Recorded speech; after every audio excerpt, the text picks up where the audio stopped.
Hello everyone, welcome back to the Red Devil Circle. I hope you guys are enjoying your day so far.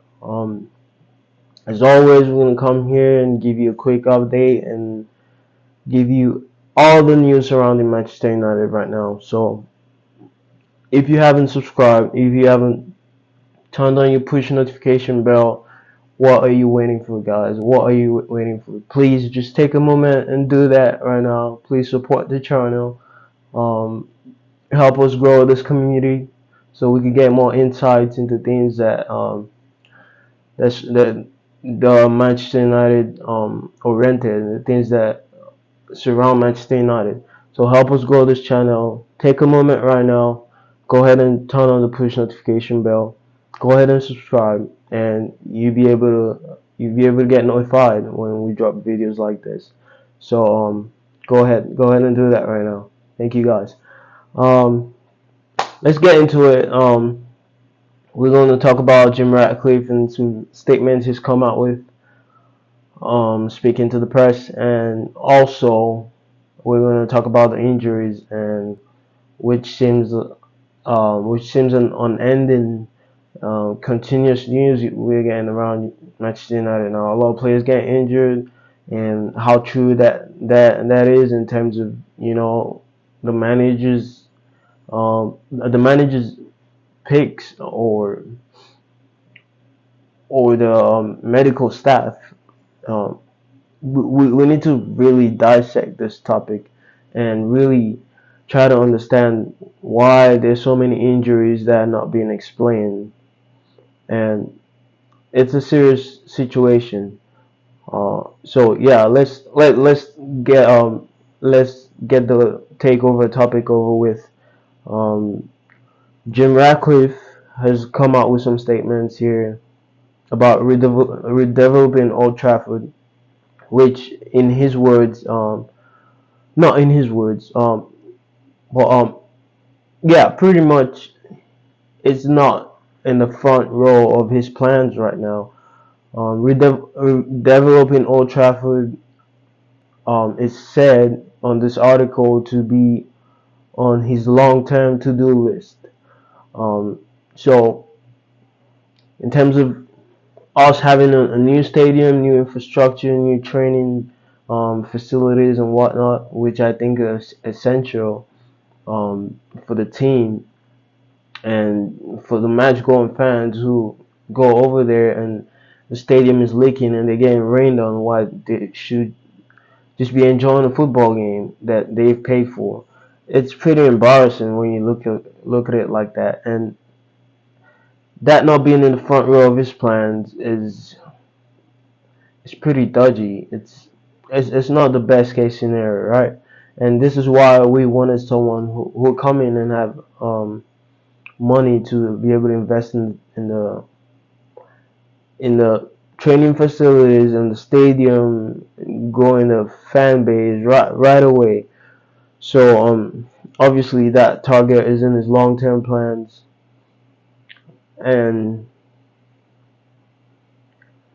when it comes to new signings, Radcliffe has said this, right? He said they have been the dumb money which you see with players like Fred. United have spent immense amounts since Sir Alex Ferguson left and been poor, to put it mildly. He's not wrong about that. Shockingly poor, to be honest. We have a different approach here to be moderately intelligent about it. Try to do it more grassroots, trying to locate young talent. Some clubs seem to have an ability to do that. Southampton and Lille. Um, United have done it really poorly. They have lost the plot. So this seems to be what he's trying to take a look at right now, which is our recruitment. Um, in that case, you'd be looking to change, bring in a director of football, change a lot of things in the club in terms of the staff that are involved in the recruitment process.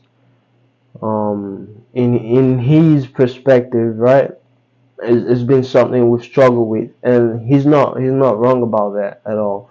but it's it's such an easy thing to say, right? As someone who's just taking over. I mean, that has to be the one of the main things for you to come in and do, considering how much we struggled in recent years, right?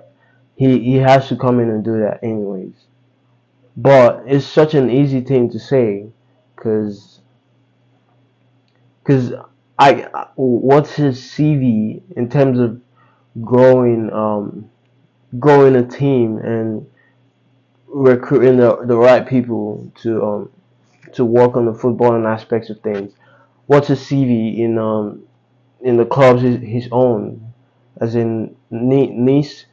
I don't think he's done anything that's gravely remarkable for you to say that he's gonna perform wonders in terms of changing the board, the recruitment board, and changing the staff at Manchester United. All that was gonna happen anyway by bringing in a new owner and whatnot. But which he is. He's taking 25% of the club, right? And he's in charge of the football aspect of things. But that does not guarantee success in any way. Um, his decisions will be able to guarantee the kind of success we'll have in terms of bringing in the right people for the right job and bringing in people who are first in the class to take up those footballing positions that need to be that need to be worked on that we've overlooked for a long time with the Glazers in charge. So it's good to see that someone new taking the footballing aspects of things, but I don't really know what his success has been in other clubs like Nice. I don't know what his success has been with that. I don't know if he's drastically improved those clubs that he's owned. I if he had done that, I haven't heard about it, and it was nothing remarkable. So again, just coming out to say stuff just to try to calm the nerves of the United fans that wanted a full takeover. I don't really see much positives in this. I think it's just a PR spin. Just tell us what we need to hear and whatnot. Obviously, he's gonna change.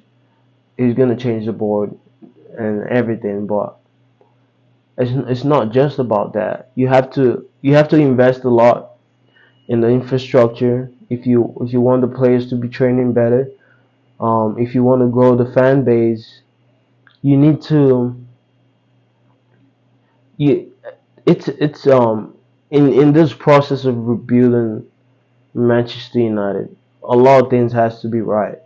You can't ignore certain things, and having an owner that can come and just put his money into the club and trying to take care of everything surrounding the club is way better than having someone who's just gonna take 25% of the club and try to handle the footballing aspects. Like I said, I don't know if he's the right one, if he's done enough on his CV to be able to say that he can come in and really change how Manchester United should be run. So this is not really a positive for me.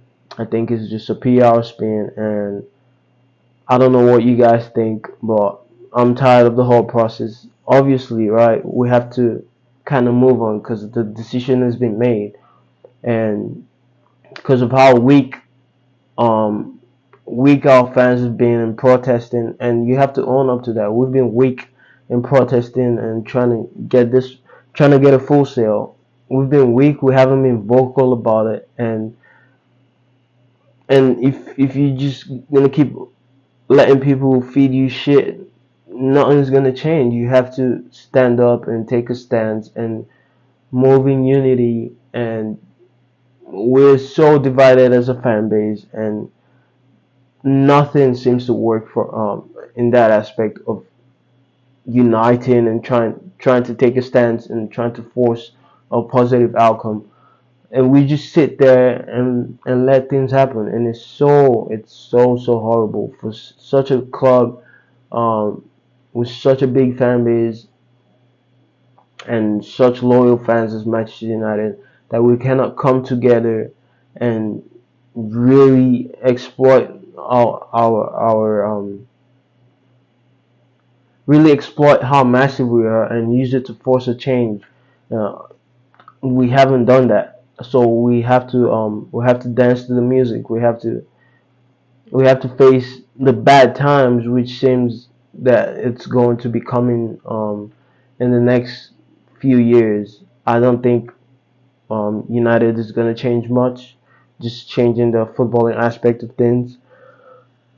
Um, but you can always try to find positives, right? But I don't see any positives in this, and it's still a Glazer. It's still a Glazer club. I think Glazers still own a massive chunk of the club. So there's really nothing that's changed, right? It's really nothing that's changed. It was just like taking out Woodward to bring in Murter, and it's nothing has changed in this club, and it's so sad to see. So yeah, that's the update. Obviously, he's come out and trying to big up his takeover and trying to put a positive spin on things. And yeah, we just he's talking the talk, and let's see if he can do what needs to be done really. But redeveloping Old Trafford is not on his front. It's not on the front row of his plans, which I think is a massive. It's massive and in a negative way, because that's one of the things that needs to be addressed. So yeah, in terms of the injuries,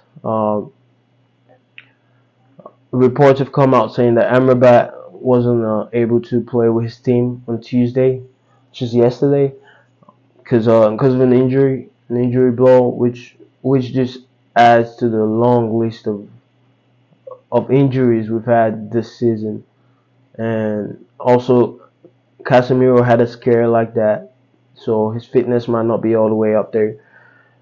So these are huge problems, and you have two key players in the midfield there out. Like, I don't know if the manager is going to play Casemiro. Obviously, there were reports that came out that he was going to have a meeting with Casemiro, and then Casemiro going on international duty, and it talks about he had a bit of injury, a knock or whatnot, and his fitness is just not there right now. And then Amrabat is injured, so how's our midfield gonna look going into that game um, against Sheffield, which I think should be a very winnable game, even with those on the bench. The manager has to get the win, but given the way we've been playing, I think we might still struggle to find the net. Um, but you could say Maguire and Rashford has gone on international duty and made some positives for themselves, so they could be implemented into the team. But that midfield is such a huge issue. Like, Amrabat and Casemiro being injured could mean that you have to you have to bring in Menu on, and you have to cut short his healing process, and you have to throw him back into the team because we don't really have a midfielder to do the job. So yeah, Menu has to come back early from his injury and his healing process, and I don't know if Lindelof is fit. I think he is. I think he should also be in the midfield as well, just to try and paper over the cracks. Regulon is going to be back on the left back position, which is good for us. So yeah, that will at least cut down putting players out of position. So yeah, we need to see Bruno back in the midfield and not on the right wing. Anthony is fit. He needs to be on the right wing. On the left wing, Rashford happened to have a good game, but I still don't think Rashford helps the team to play better, um, attacking wise. I think we need to put Martial on the left and Haaland in the middle. Also, I don't know if Haaland is fit enough for this game, but we'll see about that. We'll see what the manager chooses to go with as the weekend approaches. Like I said before, this is a game we should be able to win, even with players on the bench. But at the same time, you can play players out of position. You have to go in there and do the basics as a manager. Put players where they think is the strong. They have a strong footing in. Put players in the right position where they've played and mastered their craft. There, that's where you need to play them. Um, this Amrabat injury is such a huge blow, and most of our new signings are just getting injured regular. But that needs to change. There were talks of investigation into the medical staff, but it's a lot more than medical staff. It's the kind of training the players are going through. Um, there's a lot of aspects and factors that has to go into this. So the manager has to ask some questions to his style and his system, as well as the medical staff, because they already changed the medical staff, if I'm not wrong there, um, earlier this season or so. So yeah, there's a lot of questions around Manchester United. I cannot come in and tell you how this season is gonna go, but it's already looking bad. Everything is looking bad. The takeover is looking bad, and in terms of unity in the dressing room, I still think that's not there. So and all those reports about Casemiro, which I think is our star player in the team that's really holding this team together, and they're really undermining his work. And when comments from Jim Ratcliffe coming out like that, saying that, if you haven't seen that, he said that Casemiro was one of the kind of mistake signings we've been making over the years, like Fred, and that's kind of a damaging comment to make. You know what? And Casemiro is already under scrutiny uh, in terms of the way he plays. Excuse me. In terms of his form this season. So just coming out making statements like that about a player that's still active on the team, I don't think it does him any good. And we're struggling with our form this season. And taking Casemiro out and playing McTominay, it's not gonna do us any greater good. So freezing out your star players like that, it's not the best case scenario. And I think we'll see during the course of the season that we're absolutely shit right now, and it's going to be a long road in terms of in terms of the chaos that's just lined up. It's kind of a domino effect. Everything's just going wrong, and I don't see it getting better. It's just gonna keep going wrong, and it's gonna be a disaster. And seeing us finish in top four, forget about it.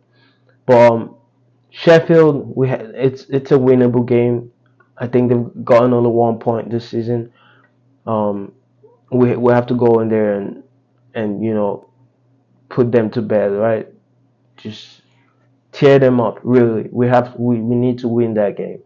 And seeing the way we struggled a bit against Brentford, I'm not very confident. But then again, Sheffield has been very poor, so we have to put them to the sword, and the manager has to get the win if he does the right things, and if he picks the right team, if he rotates the squad well, if he manages his team well, do what a basic manager in the Premier League should be doing, and we have the pool of talents to get through it.